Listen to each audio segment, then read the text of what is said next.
Number 3, পবিত্র কোরআনে আল্লাহ তাআলা ইরশাদ করেছেন, ইন্নাস সালাতা তানহা আনিল ফাহশাই ওয়াল মুনকার। আল্লাহ তাআলা ইরশাদ করেছেন, নিশ্চয়ই নামাজ মানুষ অশ্লীলতা থেকে বাঁচায়, মন্দ কাজ থেকে বাঁচায়। আমাদের সন্তানেরা মদ পান করে, জুয়া খেলে, আরো কত অন্যায় কাজ করে। এই অশ্লীলতা থেকে আপনার সন্তানকে বাঁচাবে, মন্দ কাজ থেকে আপনার সন্তানকে বাঁচাবে মাত্র নামাজ। এজন্য সন্তানদেরকে আমাদের নির্দেশ দিতে হবে। নাম্বার 4, আপনি নামাজ পড়েন, আপনার চক্ষু শীতলতা, আপনার চোখের মধ্যে আনন্দ আল্লাহ দান করবে, আপনার মনের মধ্যে শান্তি আল্লাহ দান করবে।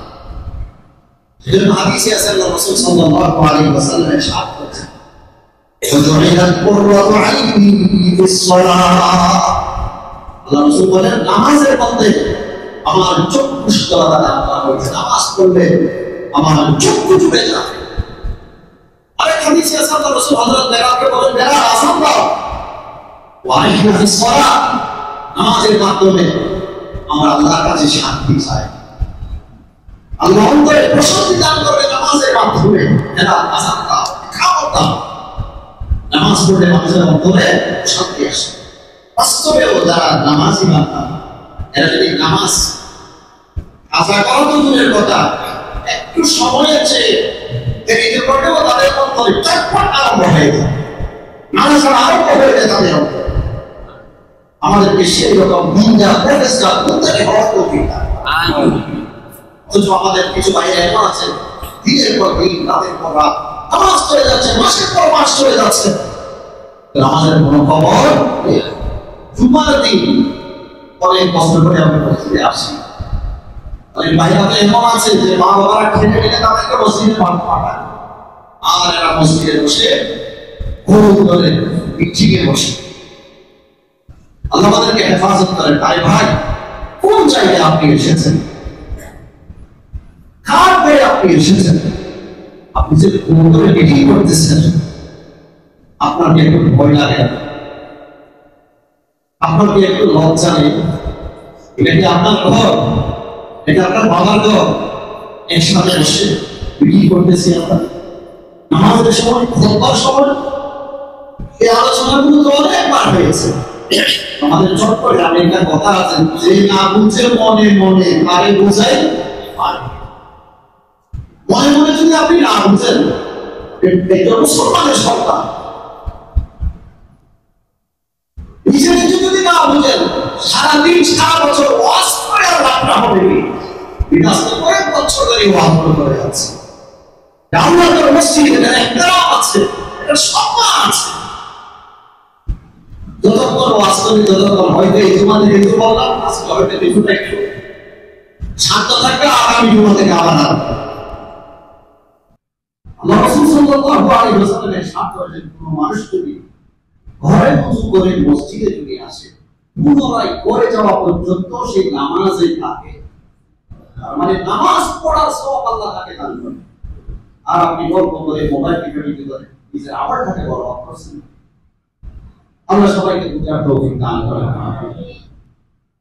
হাদিসে আছে আল্লাহ রাসূল বলেন, ওয়ালা রাসূলুল্লাহ সাল্লাল্লাহু আলাইহি ওয়াসাল্লাম, আলাইকা বিকাসরাতিস সুজুদি লিল্লাহ, ওয়া ইন্নাকা লা তাসজুদু লিল্লাহি সাজদাতান ইল্লা রাফা'aka আল্লাহু বিহা দারাজা ওয়া হাত্তা 'আনকা বিহা খাতিআ, আও কামা ক্বালা নবী আলাইহিস সালাতু ওয়াস সালাম।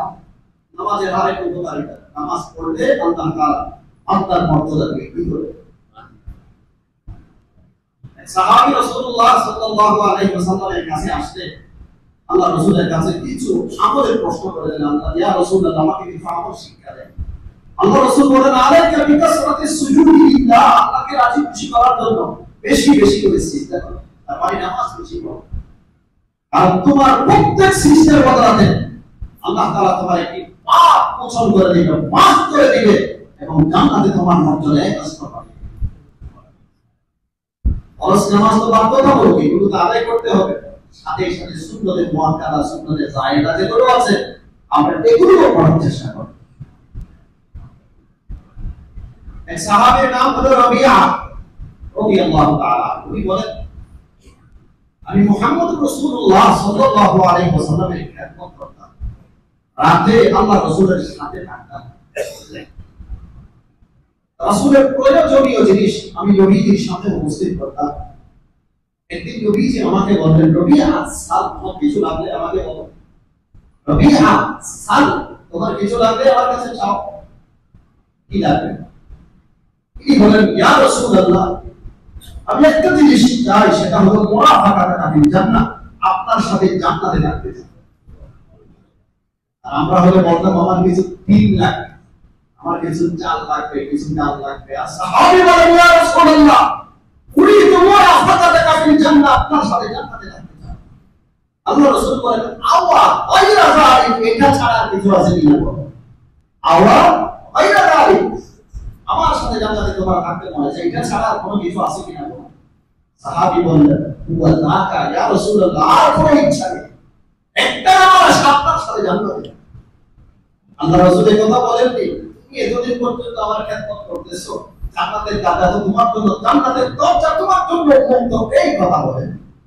আল্লাহ রাসূল বলেন, আইনি আলা নাফসিকা বিকাথরাতিস সুজুদ, তোমার স্বার্থে বেশি বেশি করে সিজদা করে তুমি আমাকে সাহায্য করো। স্বার্থটা জান্নাতে হওয়া তোমার স্বার্থে বেশি বেশি করে সিজদা করে তুমি আমাকে সাহায্য করো। তার মানে নামাজ পড়ো, ফরজ নফল ইত্যাদি আদায় করো।